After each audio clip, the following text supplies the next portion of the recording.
What's going on, everyone? Jeremy here from TheQuartering. I hope you're having an absolutely good, amazing day. If I've got a little surprise. Now, don't leave the video, but open a new tab. I've got a little surprise. Part 2 of the Eliza Bleu files has just been published to my Twitter. And if you enjoy it, please do leave a like and share it. It seems like it may be getting suppressed. I wonder why. But I want to talk about something that came up this morning. First, it seems like Tim Pool is getting a lot of heat. Some of it justified, but also some of it maybe not justified. I talked about this yesterday, and I was like, hey, stop super chatting the guy and telling him to cover a story. He doesn't want to cover it. I don't know if that struck a nerve or what the case is, but I woke up to, like, I don't know, some weirdly worded tweets that seem to, like, implicate and say that I'm the reason he's not covering it. Maybe that wasn't intended. And it isn't my intention to start any drama with Tim. I love Tim. Tim is a trendsetter in this space. I look up to him for his business model. No hate. Okay, I don't know how many times I can say it. I keep saying it on Twitter, and people are like, yeah, but no, I literally have no issue with Tim. I think he's really shown the way for independent commentators to actually really build their own business. Sure, Joe Rogan did it, right? But when Tim did it, it was a much more manageable gap, We saw Joe Rogan, and he's already super huge. You see Tim, he's doing the same thing a lot of us do, just commentating on the internet. Now he's got this, he said he makes $500,000 a month, something like that. So, or I don't know, $10 million a year or whatever it is. That's something to aspire to. So we all agree now. Okay, I have no problem with Tim. But now I'm going to have a problem with one of his tweets. And I think maybe it's just in the way that he worded it. I want to give him the benefit of the doubt here. First, this morning at, 8 a.m., long before I was out of bed, or 7 a.m., he tweeted, people wanted us to talk about the Eliza Bleu story. We had TheQuartering booked for yesterday. That is true. A month in advance. He flaked on us, his words. Okay, fine, also true. He can come on any time and we will find a new date. I big agree. He has always indicated that, and I 100% believe him. You all want to show about it, and we had it timed perfectly, but it fell apart.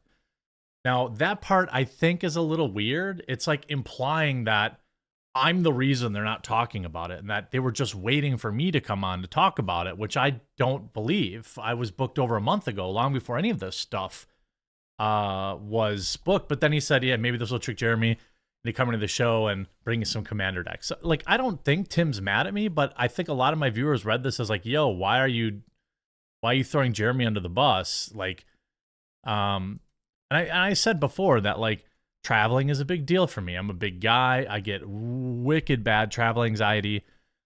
Tim Pool is the only show I think I've ever traveled to be on. I was on a show at the Blaze too.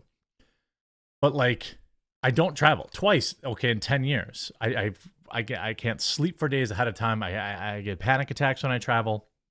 It totally ruins the fun part of it, of traveling. So, I just don't really anymore. It's nothing personal.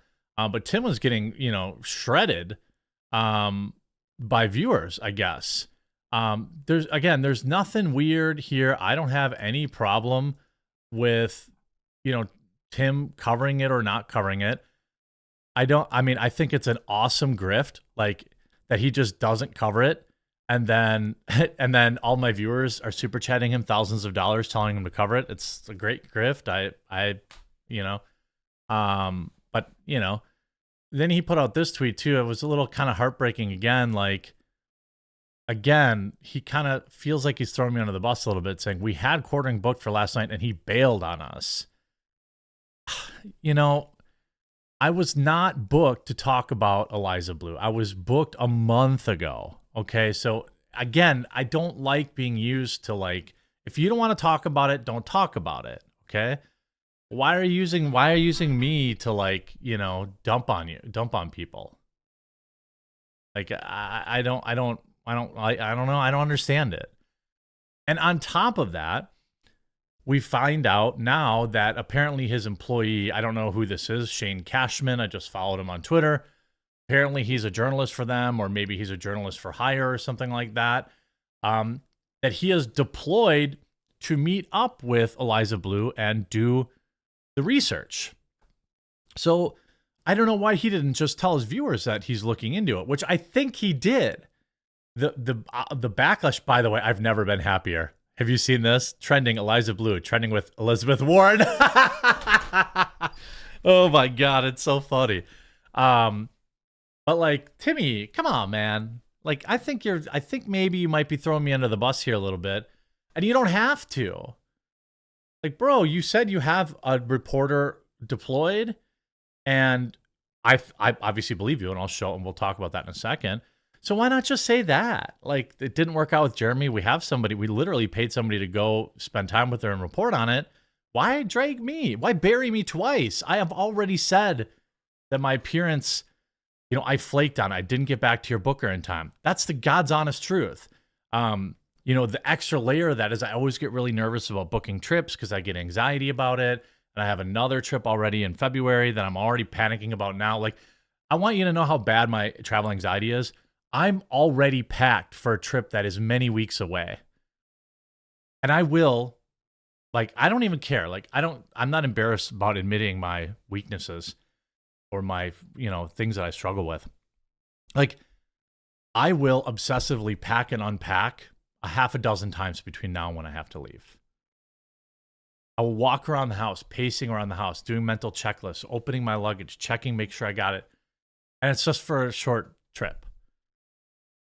This is like me going on a vacation. It's going to ruin the 3 weeks leading up or 4 weeks leading up to it because I'll stress about it.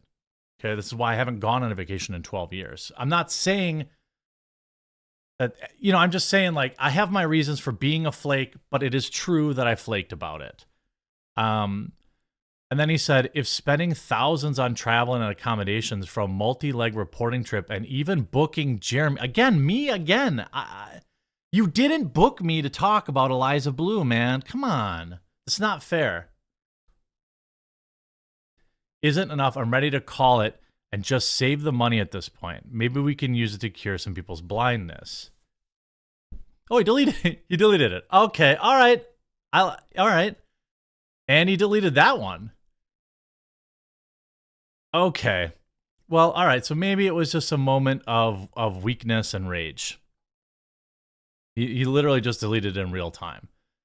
All right. And he deleted the other tweet about me. Okay. All right. Let's move on to the actual news then. Recording in real time. Okay, so last night, Eliza Bleu posted a picture with this gentleman who is apparently Tim's employee who's doing some level of reporting.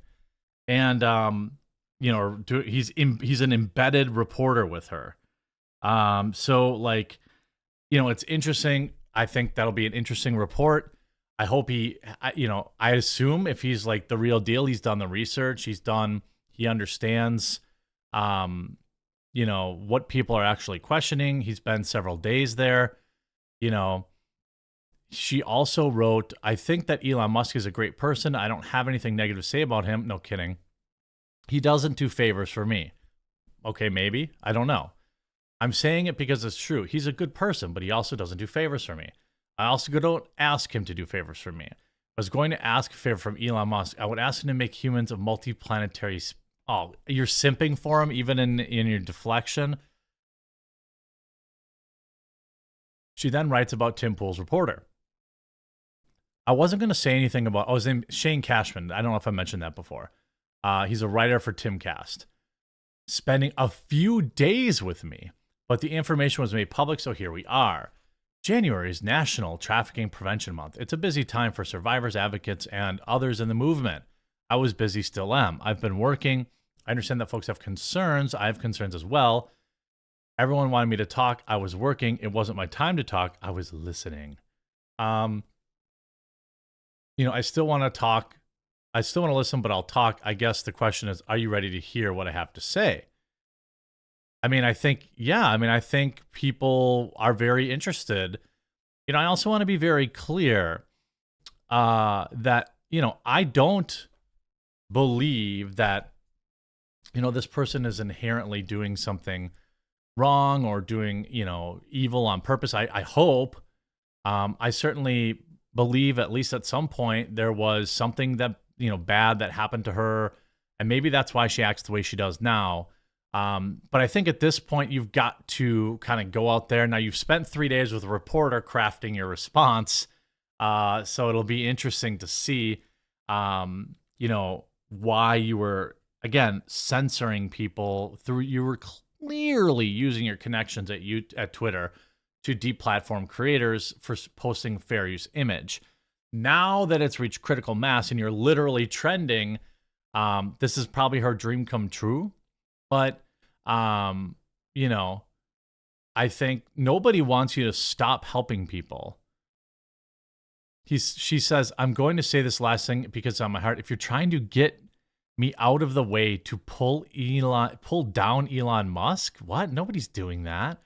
Or get me to stop being a survivor advocate. Again, no one would want you to do that either. I'm not going anywhere. I'm not budging. I'm going to stand right here. He doesn't need me to stand here, but I've decided that I'm not moving. Let that sink in. Oh, Elon, please notice me. As far as being an advocate goes, I'll die an advocate. Good.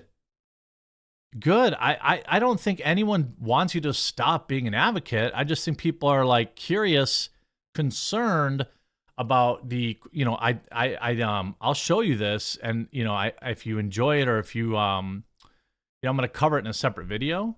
But if you are curious about what some of the questions people have, I posted a lot of them today in today's brand new Eliza Bleu files, which puts into question that she took clout, that she took clout,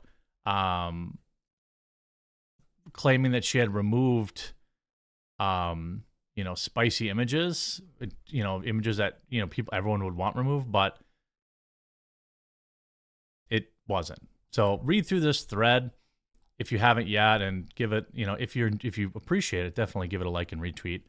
I think people need to see this because I don't do grifters. I don't do frauds. I think the internet is a very forgiving place, and that if she can come back, I think she can come back if she comes clean and is honest about it. But right now she's doing that whole Jack Murphy thing. You see, Eliza just tweeted these things. About Kanye, and then something about Jesus. Jesus loves me and I love him back. Look at that, And then she said, you're an atheist. This is from Tree of Logic. The reason why you never mention Jesus is because you don't believe he exists. You just don't believe, just like you don't believe free speech exists. Then pashed potatoes. She changes whoever she thinks her audience is. Right now she's trying to appeal to Christians because she stepped in it. By the way, I'm straight Christian conservative libertarian. I'm not a conservative. I'm a survivor. I'm a conservative. So it's literally just a grift. I hope you enjoyed this video. Timmy, I got no problems with you. I appreciate that you deleted that tweet. I didn't love the way that was coming off, and I don't think you did either. And we'll talk to you again real soon.